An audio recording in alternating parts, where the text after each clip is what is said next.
Evangelho da Noite será sobre uma história que foi narrada no livro Chico de Francisco, pelo espírito Adelino da Silveira, quer dizer, médium. Ele conta uma interessante história. Segundo o autor, um casal de amigos de Chico ia começar a fazer o culto do Evangelho no lar e foram informados que, se perseverassem com fé, quando fizessem 6 anos, Jesus ia lhes em presente. Dando prosseguimento à história, Adelino da Silveira narra da seguinte forma tudo o que ocorreu.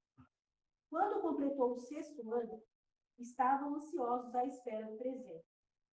Terminaram o culto e ficaram esperando até a meia-noite, mas nada acontecia. No dia seguinte, quando acordaram, descobriram que estranhos haviam entrado em sua casa, levando, entre outras coisas, um valiosíssimo e histórico diamante. Um pouco descrentes e decepcionados, foram ao Chico. A resposta não poderia ser mais difícil. Mas o presente era exatamente este. O valor daquele diamante era incalculável. E houve tantos crimes e tantos suicídios por causa dele, que vocês estavam com quase 100 de obsessores dentro do lar. Muitos foram doutrinados e esclarecidos com o culto, mas 28 estavam irredutíveis.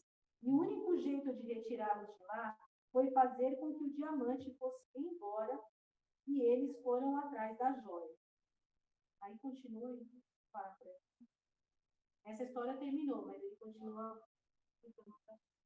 Interessante, né? O que é mais curioso nessa historinha?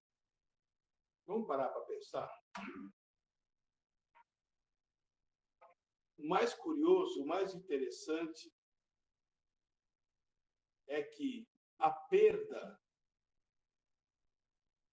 trouxe uma libertação. Trouxe uma cura.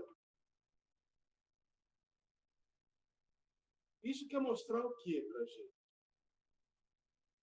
Quer mostrar que é muito mais importante aquilo que a gente perde do que aquilo que a gente ganha. Por mais curioso que seja essa afirmação, e que muitos não concordam, eu sei que não estão concordando, ou estão loucos aí. Esse cara está louco de dizer um negócio desse, mas não. Repare bem o quanto eles estavam presos a esse objeto. Porque é assim, gente. Boa parte do sofrimento humano deve-se a uma coisa chamada apego.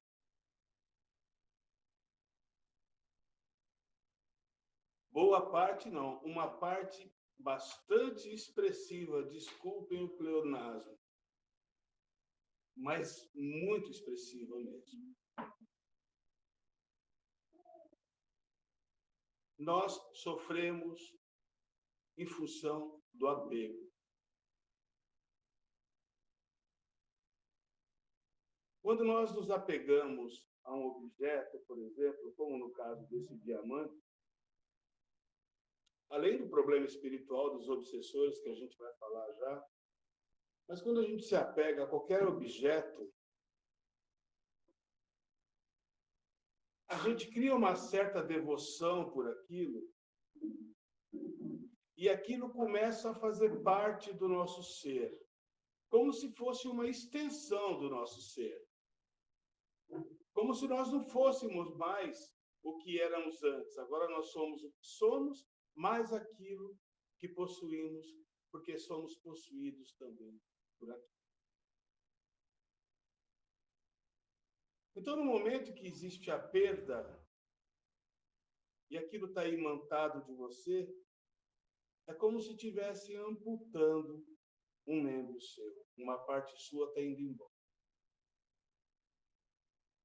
E aí surge o sofrimento. Isso eu estou falando grosso modo. Mas nós somos apegados não só a bens materiais. Nós somos apegados a pessoas, a familiares, a amigos. Nós somos apegados a um emprego, a uma condição, a uma zona de conforto. Nós somos apegados, e isso é o mais difícil de se desapegar, a conceitos, crenças, valores, tradições, culturas, doutrinas. Como é difícil desconstruir isso. Como é difícil desapegar-se das coisas que fazem parte do que nós somos. Das coisas... Jesus ele dizia uma coisa muito interessante. Onde está o teu tesouro, aí está o teu coração. Então, aquilo que a gente valoriza, aquilo que a gente coloca importância, ao mesmo tempo nos escraviza, começa a fazer parte do nosso ser. E aí vem Paulo e diz, vem Jesus novamente e diz, o que ligardes na terra, estarás desligando do céu. E o que desligardes da terra, estarás ligando no céu. Então, olha que filosofia linda. A filosofia do desapego. A filosofia que nos ensina a não sermos escravos, nem de coisas, nem de pessoas e nem da própria mente. Então, é uma filosofia profundamente libertária. Jesus tinha um pensamento libertário. E não há forma de nós alcançarmos a paz, a liberdade, a leveza, a pureza, que não passe pelo desenvolvimento dessa virtude, a virtude da renúncia e do desapego. Então, nós precisamos desenvolver essa renúncia para subirmos esse degrau evolutivo, para não vivermos mais presos às coisas que nós imantamos de importância, de valor, porque aquilo está imantado da gente.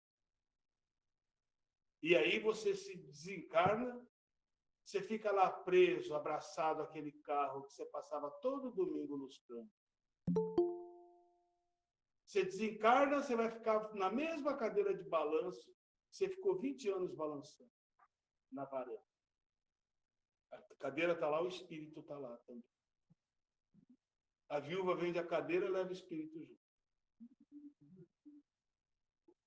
Agora estou falando de cadeira de balanço, estou falando de carro, mas de um diamante histórico, como diz o texto, e precioso, que já passou por gerações e gerações e gerações. Quanto sofrimento não trouxe na vida das pessoas?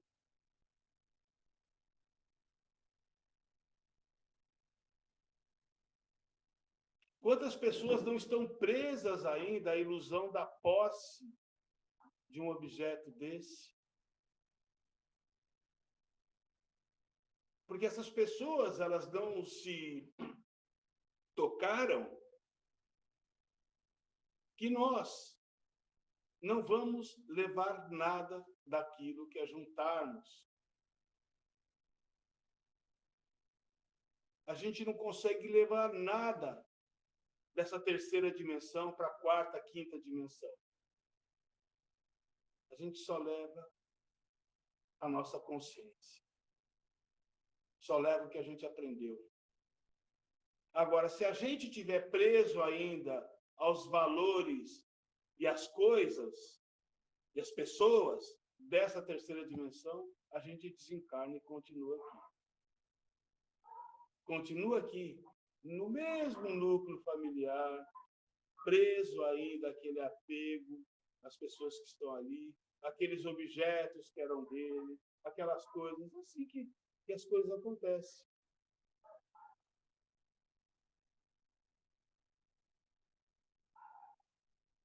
Então, percebam, gente, que às vezes a gente não compreende as ações da natureza, a gente não compreende porque passa por situações de perda, a gente não compreende porque passa por situações de falência, de ruptura, de qualquer outra situação que esteja relacionado a uma mudança drástica na tua vida, em função de perdas que estão acontecendo.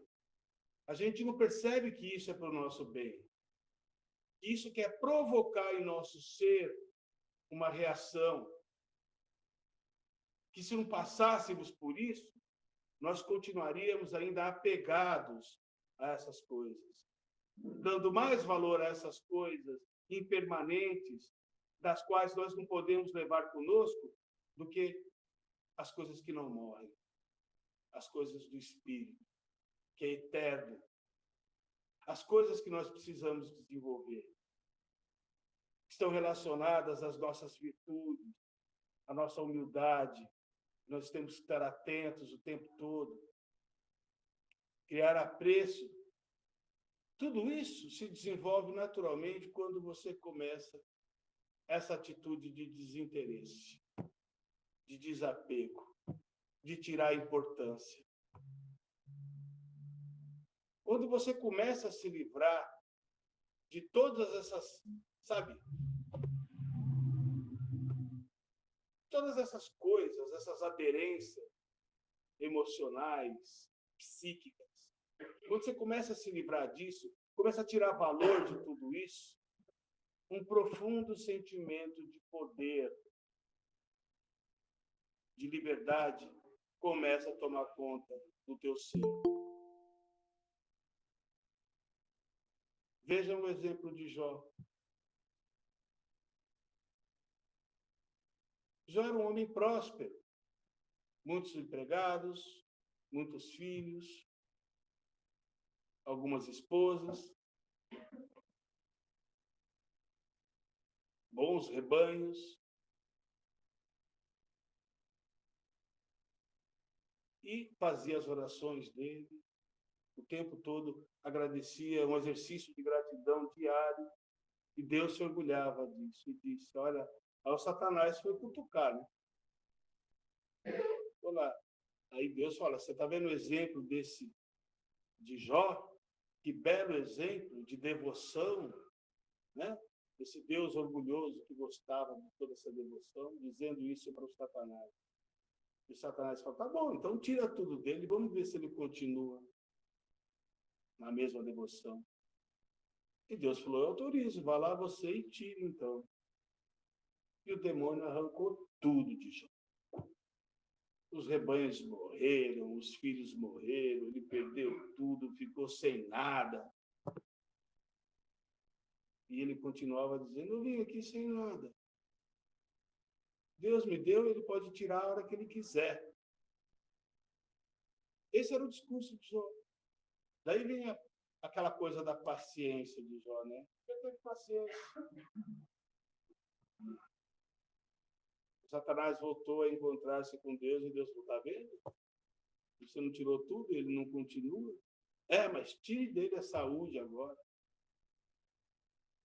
Ele está assim porque ele não tem saúde, ele pode reconstruir. Então vá lá você e faça isso. E o demônio foi lá e encheu o corpo dele de feridas, do dedão do pé até o último fio de cabelo.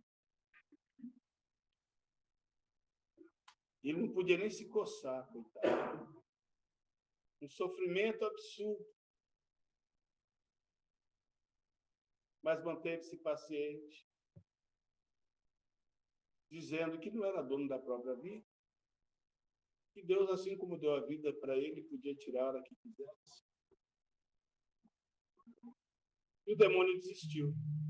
Quando o demônio desistiu, Deus mandou um dos seus anjos e devolveu a Jó tudo que ele tinha perdido em dobro. Ele viveu mais 30 anos teve outros filhos, outras esposas, teve muito mais bens do que tinha antes. Então, é um exemplo de um ser que compreendia. É evidente, gente, que isso é mito, viu? Não há uma figura histórica chamada Jó, não há isso são, e nem Deus também conversa com o diabo, porque não existem entidades assim tratando dessas coisas. A gente já falou sobre Deus aqui, sobre a nossa visão. Então isso tudo é uma questão. O cristianismo foi construído, a ideia do cristianismo foi construído a partir de mitologias, como as tradições religiosas antigas, e diferente do espiritismo, que tem uma base científica, de método científico, de usar a razão, de investigação, de procurar explicações plausíveis para as coisas. E mesmo assim também comete os seus equívocos, mas tem humildade de dizer que quando tiver alguma coisa errada, a gente tem que corrigir, tem que ajustar, porque a primeira palavra foi dada, a última jamais será dada. Então está sempre aberta a mudança, diferente de outras tradições religiosas.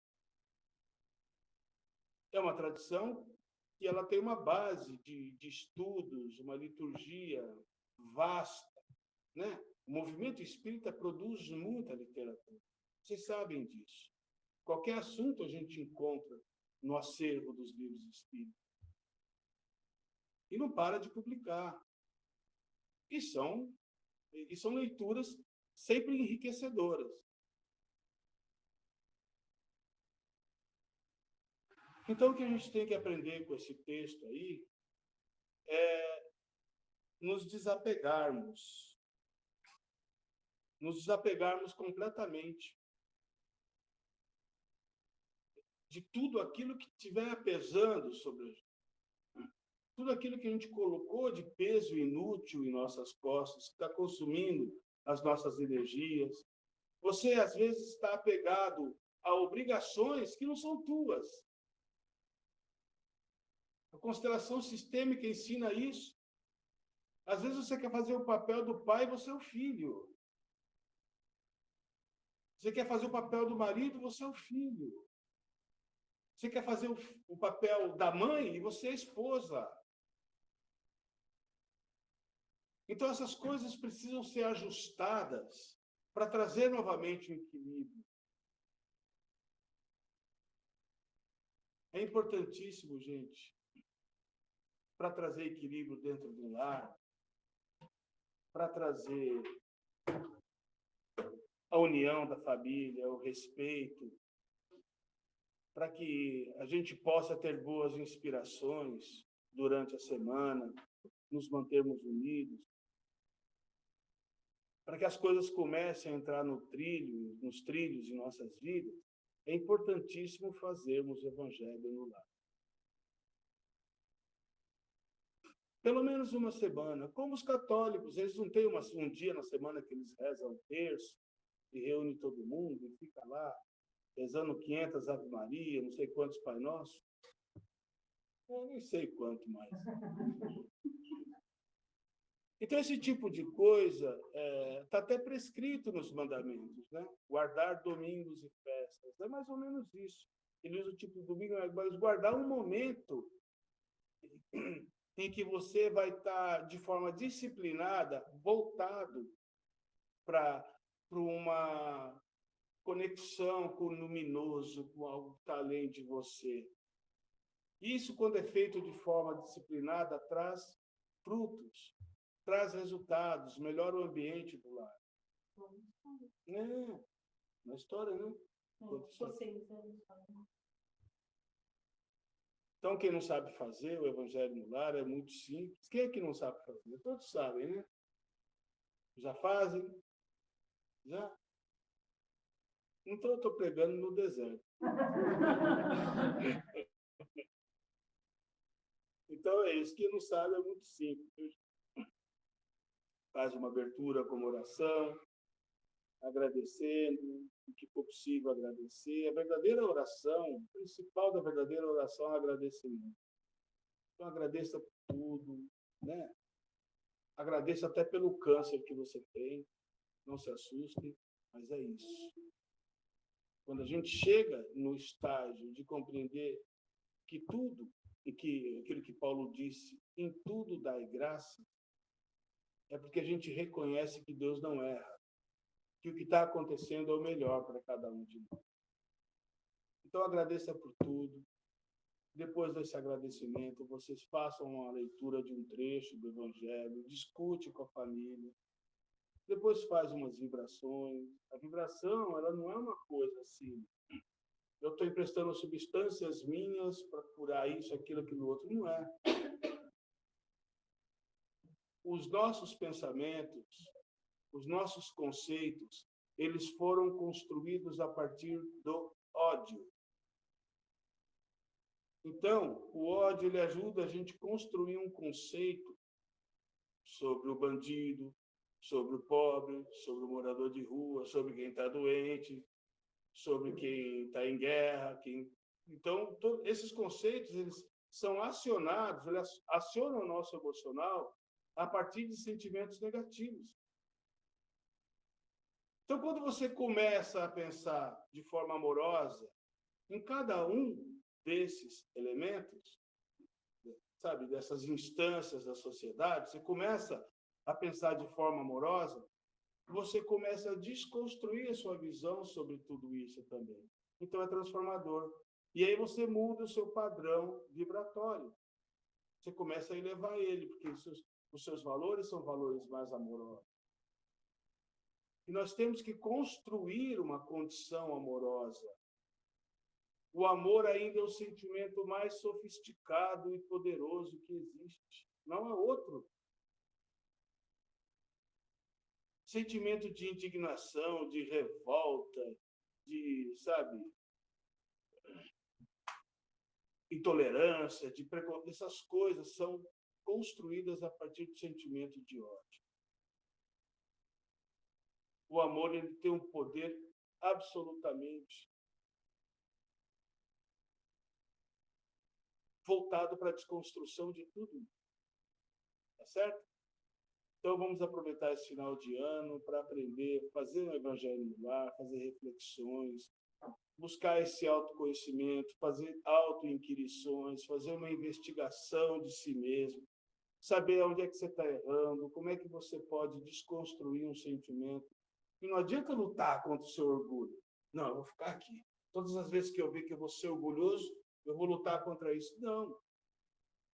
Não adianta você ficar atrás de uma trincheira contra você mesmo. Porque você fica pensando na ideia do orgulho, você só está fortalecendo ele. E ele só existe em você em função de uma ausência. E uma ausência de um sentimento que é oposto a ele, a humildade. Então, em vez de lutar contra uma coisa, desenvolva outra coisa, que aquela coisa desaparece. Desenvolva a paciência, que a sua ansiedade vai embora.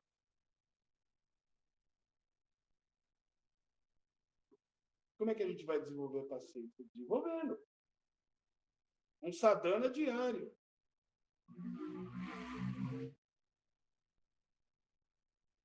Desenvolva a alegria, que a tristeza vai embora. A alegria se constrói com gratidão, com aceitação, com uma postura de não reagir, de não lutar contra aquilo que acontece, deixa acontecer. Aprende a ligar aquela tecla dane-se, sabe? É isso. Tá certo, gente? Tem que encerrar por aqui.